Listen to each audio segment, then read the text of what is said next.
Atenção! Começa agora uma teleaula de Geografia do Ensino Médio. Você vai assistir a teleaula de número 13. Bons estudos!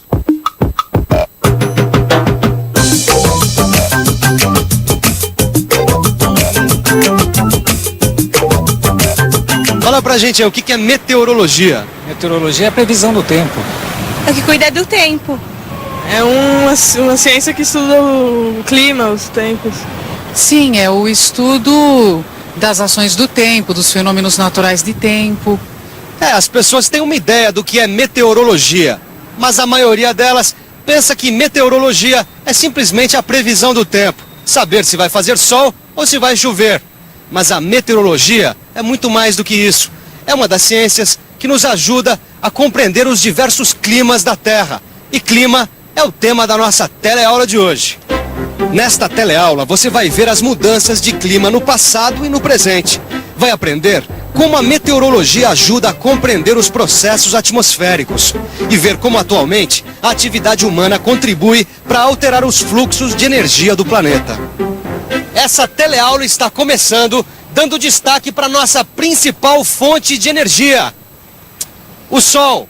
Pois é, a energia solar é a base da vida no planeta. E a maneira como essa energia se distribui determina o clima em cada região.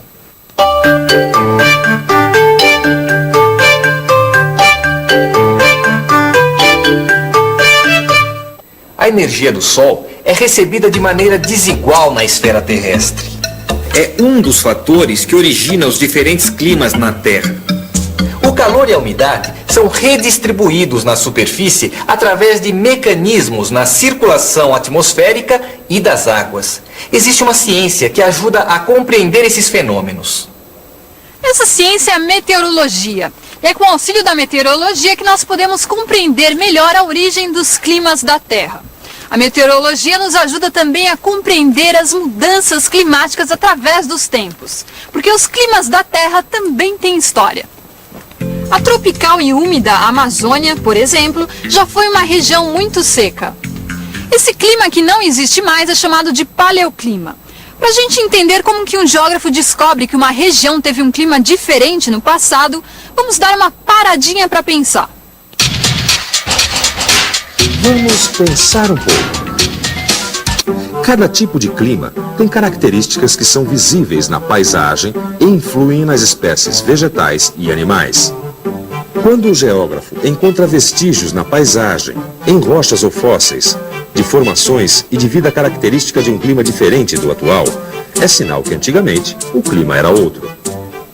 É o caso da araucária, presente no Brasil, mas típica de zonas frias, ou dos lençóis maranhenses, que só poderiam ter se formado sob um clima árido.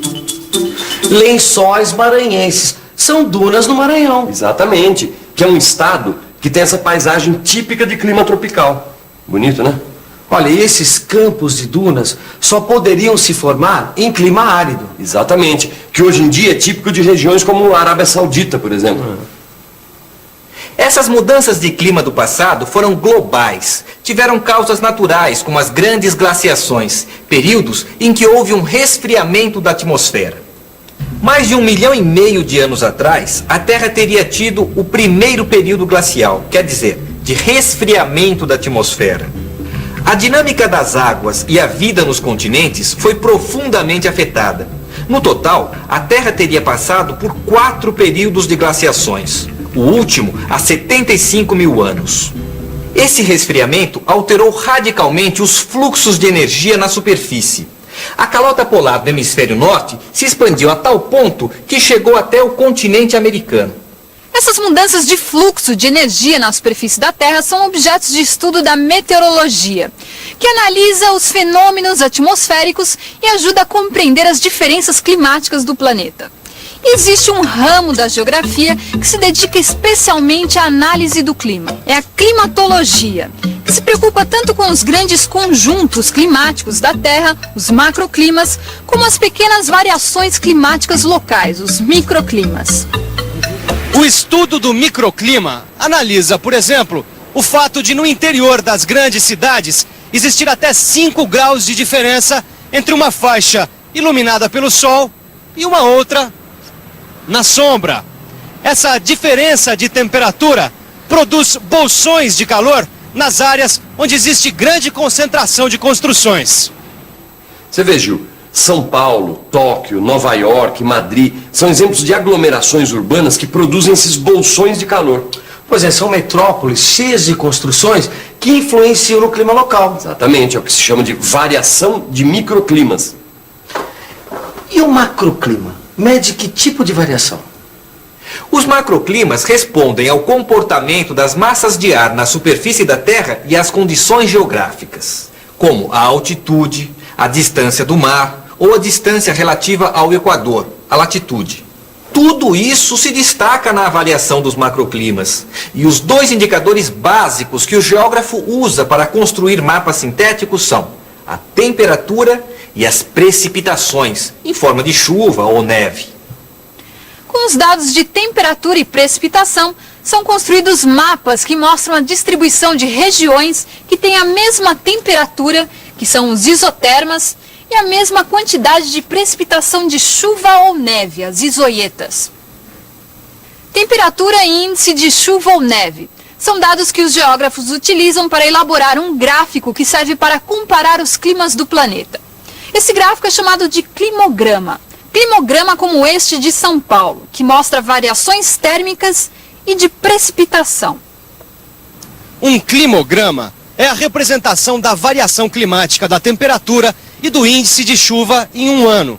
Mas para que esses dados possam ser usados na classificação climática de um lugar, é preciso que eles sejam coletados repetidamente durante vários anos, para se evitar tomar como padrão um ano onde a temperatura ou o índice de chuva não foi normal.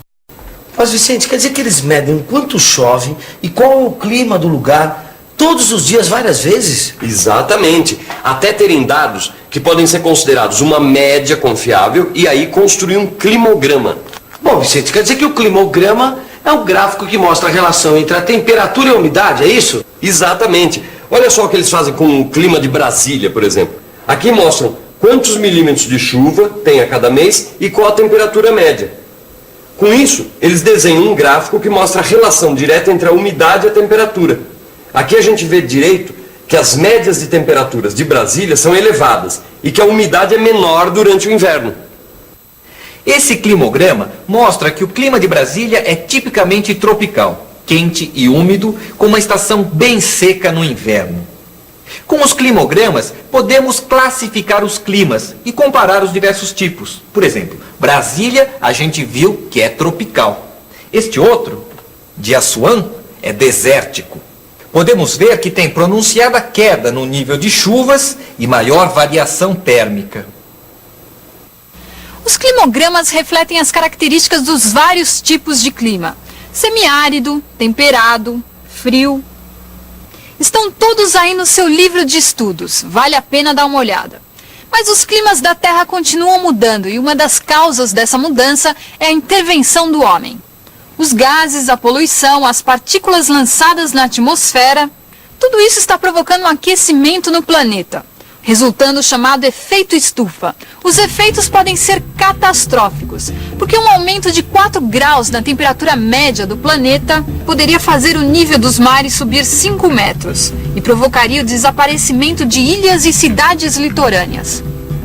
Mas que perigo, hein, Vicente? E não é só isso não, viu, Gil? Olha, a temperatura mais alta também influi na produção de alimentos, como arroz, trigo. Só para você ter uma ideia, um aumento global de apenas 1 grau de temperatura já iria reduzir a produção de alimentos. Mas espera aí, Vicente, olha, as mudanças do clima atual não foram causadas pelas atividades humanas? Olha, porque a gente viu que as grandes glaciações, por exemplo, foram mudanças de clima de causas naturais, ou não foram? Foram. No passado, as mudanças globais de clima tiveram causas estritamente naturais. Nossa época é a primeira em que, aos mecanismos naturais de variação climática, somam-se os efeitos produzidos pelo homem. Até hoje, ainda não sabemos exatamente por que no passado ocorreram as grandes glaciações. Mas o objeto de estudo das mudanças atuais está centrado em fenômenos como o comportamento das correntes marítimas. Atualmente, a investigação nas mudanças climáticas está focada nos novos fenômenos no contato da atmosfera, a camada de gases que envolve a Terra. E a hidrosfera quer dizer a esfera das águas. Um exemplo dessas mudanças são as correntes marítimas, como a de El Niño. O movimento dessa corrente marítima quente está interferindo no comportamento das massas de ar do hemisfério sul, produzindo modificações no clima e muitos problemas que afetam a agricultura e a vida das pessoas. Nos últimos 2 ou 3 milhões de anos da idade do nosso planeta, ocorreram mudanças climáticas muito radicais. Ora climas glaciais, ora períodos interglaciais, que funcionaram diferentemente, quer seja África, quer seja Brasil, mas no caso do Brasil houve momentos de climas muito secos e mais frios durante o período glacial e momentos de retorno da tropicalidade entre os períodos glaciais. Entre 23 mil e 13 mil anos atrás, o clima foi muito seco e frio, e com isso as caatingas se expandiram, os cerrados conseguiram subir um pouco mais para o norte, invadiram trechos da Amazônia, e as caatingas invadiram trechos importantes de tudo aquilo que estava entre maciços mais elevados e outros maciços ou chapadas interiores. Evidentemente, a fauna de clima tropical, que se reduziu junto com a redução das próprias florestas, as faunas se refugiaram. E em função da formação desses refúgios, os redutos florestais ficaram separados e houve um relógio da evolução que criou novas variedades, de tal maneira que cada um dos antigos refúgios ficaram com a sua flora e fauna do passado e novas espécies. E que aconteceu também um fato importantíssimo, é que na hora que voltou o clima tropical, gradualmente, nos últimos 12.700 anos, os redutos se ampliaram e vieram a constituir a grande Mata Atlântica. E há uma grande complicação na distribuição faunística por causa desses processos. Esse assunto é importante para o geógrafo, é importante para o biólogo e é importante para a educação, porque mostra que ciências sem interdisciplinaridade valem muito pouco. E agora está na hora da gente revisar.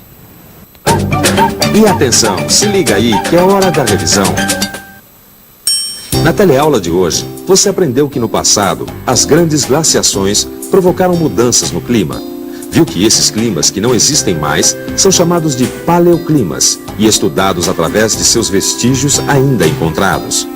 Aprendeu que a meteorologia ajuda a compreender a distribuição dos fluxos de energia na atmosfera. Viu que o climograma é utilizado para classificar os climas em função dos índices de temperatura e precipitação. E viu como a atividade humana está influindo nas mudanças climáticas. Até a próxima! Ah, não esqueça de estudar seu livro e fazer os exercícios.